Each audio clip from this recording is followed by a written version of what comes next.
بحرارة المطبخ.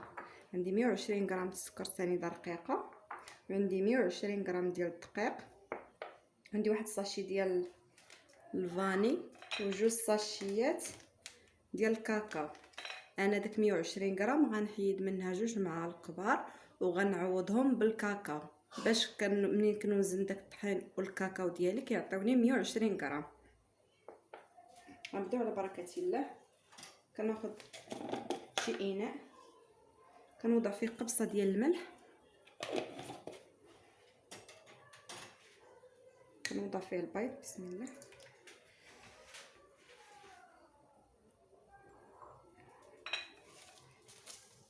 كنوضع داك الساشي ديال الفاني،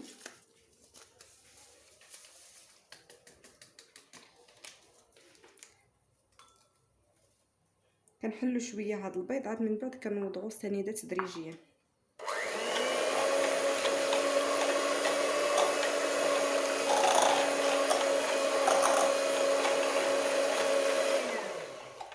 من بعد ما حلينا البيض شويه غنبدا نوضع السنيده تدريجيا، وكنبدا نضرب الخليط حتى كيتضاعف الحجم ديالو.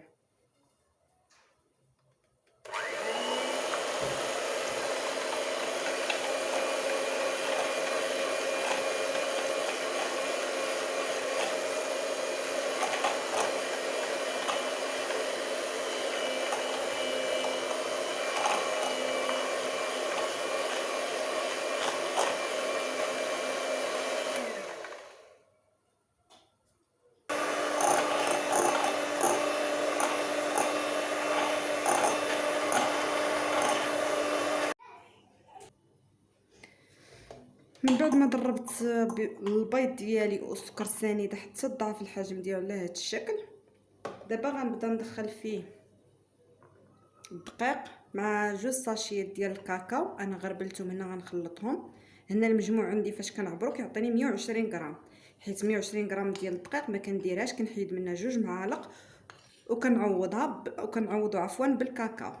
غنخلطهم مزيان ونبقى ندخلو في البيض دفعات، نقسمو على 3 دفعات ونبدا ندخلو تدريجيا.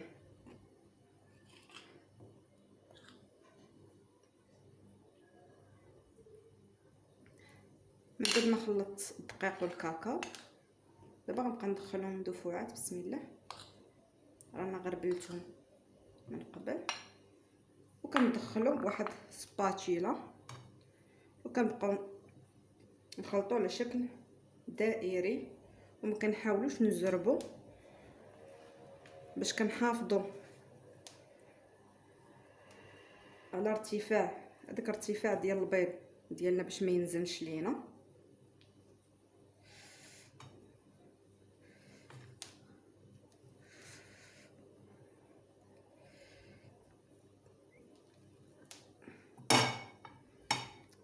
نديرو الدفعه الثانيه.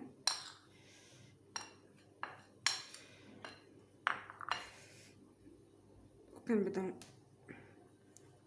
ندخلو الدقيق في البيض على هذا الشكل، كنبقاو حتى كنكملو الدفعه الثالثه، عاد كنوضع الخليط في اللاط.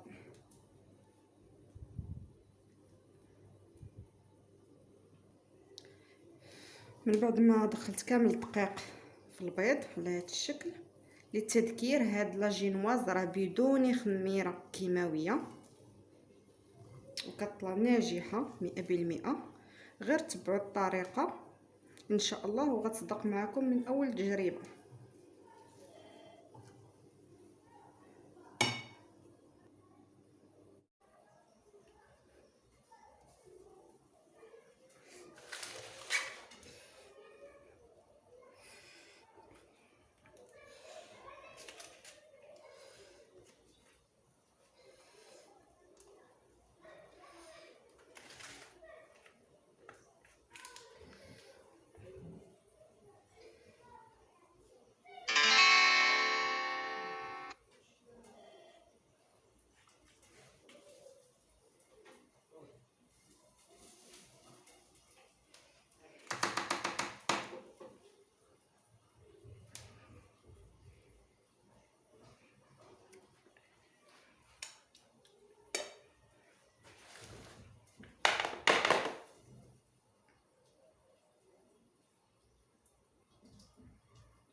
من بعد ما خويت بقات ديت الخليط ديالي في اللاطه، كنخبطوه واحد جوج خبطات هكا باش كينزل لنا الخليط في جميع الجوانب.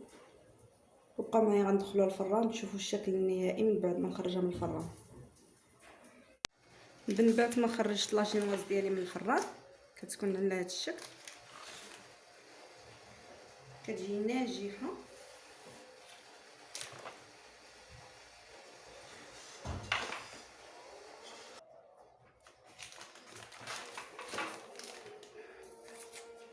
لاجينواز ديالي كتجي على هذا الشكل.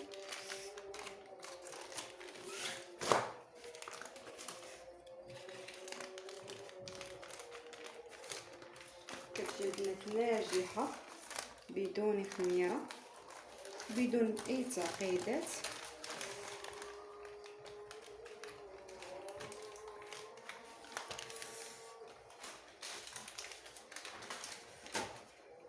هاهي كما كتشوفوا لاجينواز ديالنا كتجي خفيفه، يمكن لكم تنيوها كما بغيتو.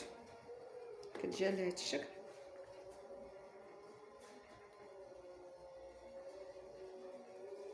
كتجي رطبه.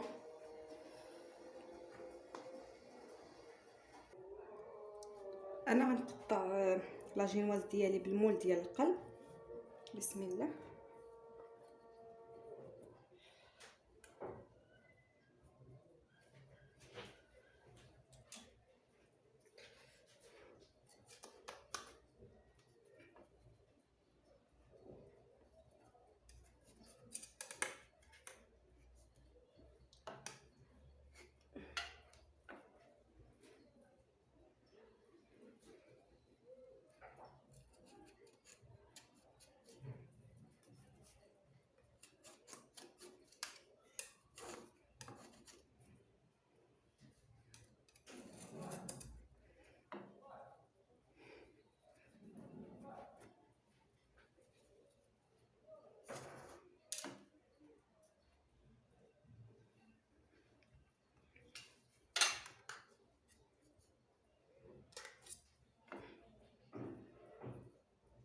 كنبقاو حتى كنشكلو على الشكل المول ديالنا. وبقاو معايا تشوفوا الطريقه كي غنمونطي ان شاء الله.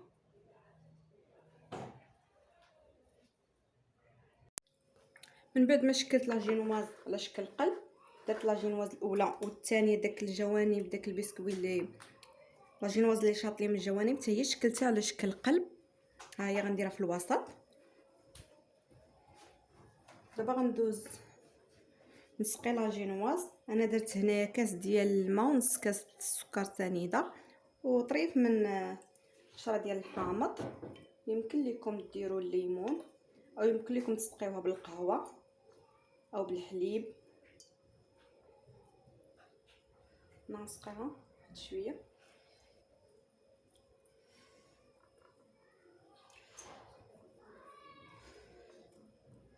ما نشربش بزاف اصلا لاجينواز جات رطبه.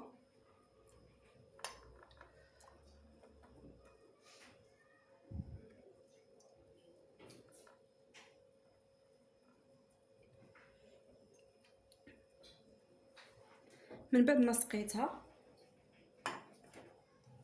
دابا غندوزو نوجدو الطبق المقرمشه اللي متكونه من 100 غرام ديال البخاليني، 100 غرام ديال الفويتين، عندي هنا 100 غرام الشوكولا ما يعادل 11 قطعه صغار، شوكولاط صغير 100 غرام.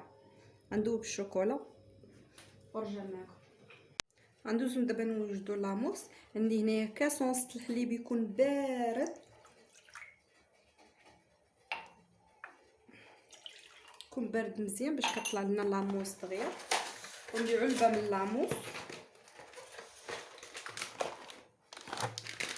من فئه 125 غرام حتى هي كذلك راه كنت وضعها في المجمد.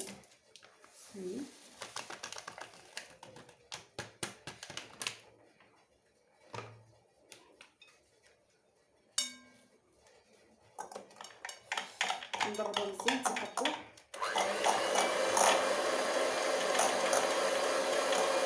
واحد شويه غنضيف عليها واحد 12 قطعه من الشوكولاته ذوبتها، وغنضيف عليها واحد دانون ديال الشوكولا.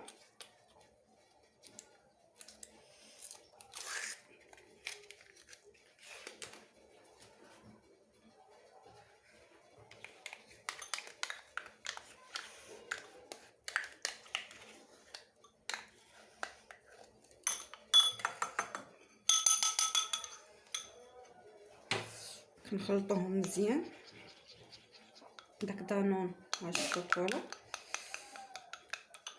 حتى كنقيسوا الحراره ديالهم كنلقاوها بانها مبقاش سخون، بانه راه بارد. عاد كنضيفوا لاموس ديالي،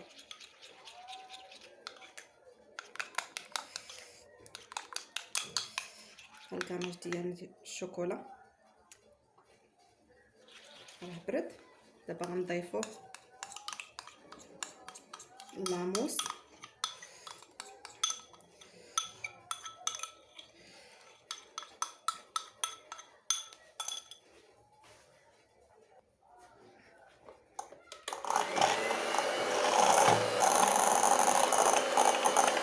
من بعد ما وجدات لينا لاموس ديالنا على هذا الشكل، داك الشوكولا وداك دانون كيزيدوا يبينوا لوغو ديال الشوكولا اكثر، تجي لاموس ديالنا على هذا الشكل. كنغطيها بابي كويسون يعني بورق بلاستيك غذائي وغنخليها جانبا.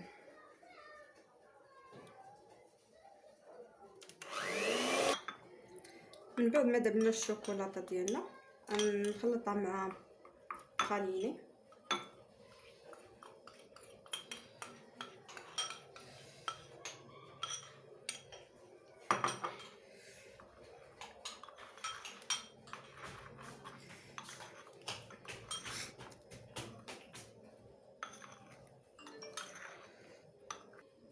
من بعد ما خلطت الشوكولاته البخاليني مزيان.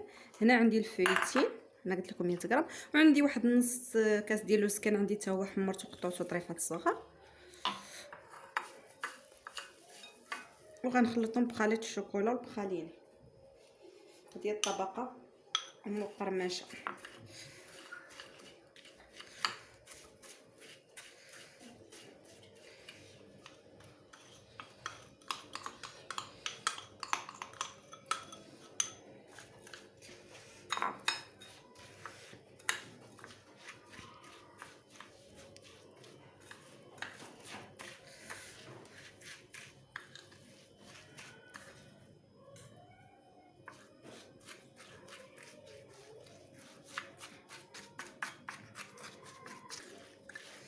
من بعد ما خلط الخليط ديالي داك الطبقه المقرمشه مزيان، غنحاول نسرحها فوق داك لاجينواز.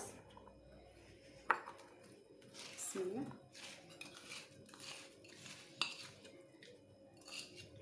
كنحاول نسرحها تكون طبقه رقيقه.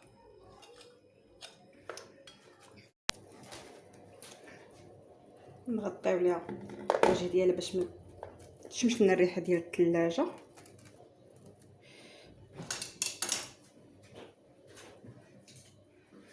تشد لينا داك الطبقه المقرمشه، وعاد نكمل معكم الحلوى ديالنا.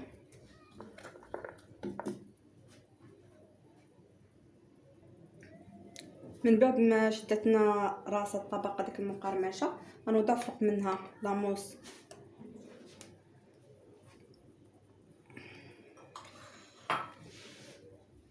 كنحاولوا نوسعوا الاطار شويه باش كيدخل لنا لاموس في الجوانب من بعد ما وضعت الطبقه ديال لاموس، غنوضع طبقه ديال لاجينواز، هذاك البقايا اللي كانت شاط ليا من لاجينواز.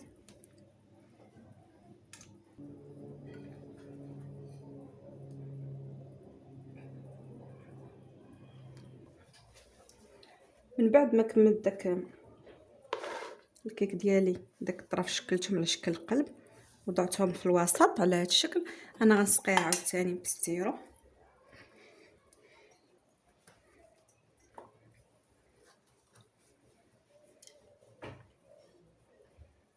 ما سقيت لاجينواز ديالنا الثانيه، غنوضع فوق منها داك لاموس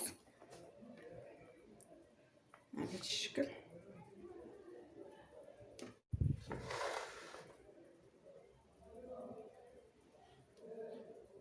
من بعد ما دهنتها كامله بلاموس انا غنغطيها بالسلوفان بلاستيك غذائي. كنغطيها مزيان باش ما كيدخلش ليها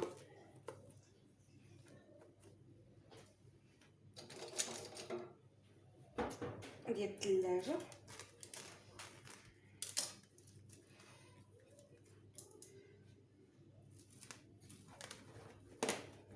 من بعد غنديرها كونجيلاتور، غنوضعها في فريغو. انا الا صوبتها في الصباح كنخليها حتى الليل، والا صوبتها بالليل كنخليها حتى لغد ليه في المجمد. بقاو معايا باش تشوفوا الشكل النهائي ديالها. غندوزو ببركه الله نوجدوا الكلاصاج. عندي هنا 200 غرام ديال الشوكولاط اسود ما يعادل 32 قطعه. عندي كاس الا ربع من الحليب، معلقه صغيره من الزبده، وغنضيف لها واحد المعلقه كبيره من الزيت النباتيه. هاد الزيت كتعطيها الكلاصاج ديالنا لمعان. وغنوضعوا الكل على النار مع التحريك حتى يذوب الشوكولا. عاد نضيف ليهم هاد جوج ديال الساشي ديال الكاكاو ما يعادل 2 معالق. من بعد عفوا ما داب الشوكولا ديالنا انا غنوضع داك الساشيات ديال الكاكاو، غنغربلهم لتفادي داك الحبيبات.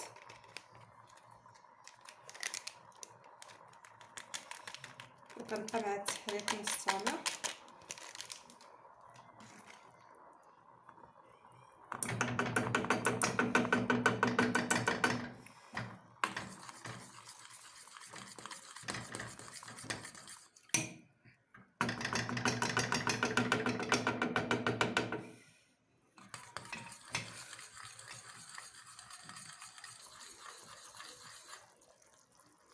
كنخليوه كيغلي حتى كيتبخر لنا داك الحليب، كنطفيو عليه النار وكنخليوه يبرد. عاد كنزينو به الحلوه. الحلوه ديالنا من بعد ما حيدتها من المجمد.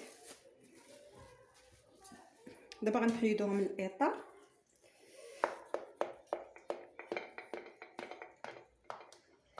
كندوزو عليه الموس من الجوانب.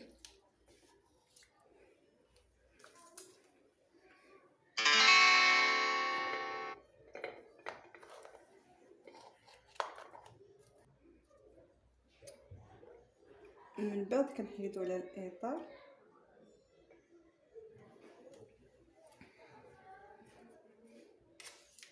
ها الكلاصاج ديالنا من بعد ما خليناه برد شويه غنبداو نديرو من الجوانب.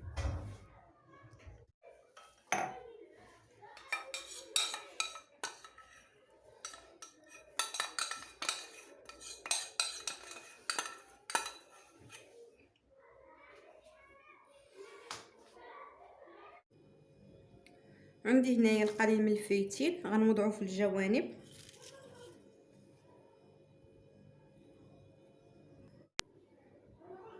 هاد الورود راه صالحين للاكل.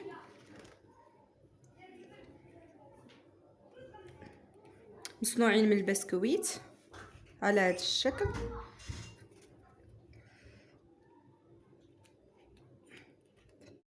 وهنايا انا عندي هاد العقيقات من البسكويت تا همايا نزينهم هنايا نرشو على هذا الشكل عشوائي. وصلنا لنهايه الفيديو. كنتمنى الوصفه تنال الاعجاب ديالكم. الى اللقاء الى فيديو قادم ان شاء الله.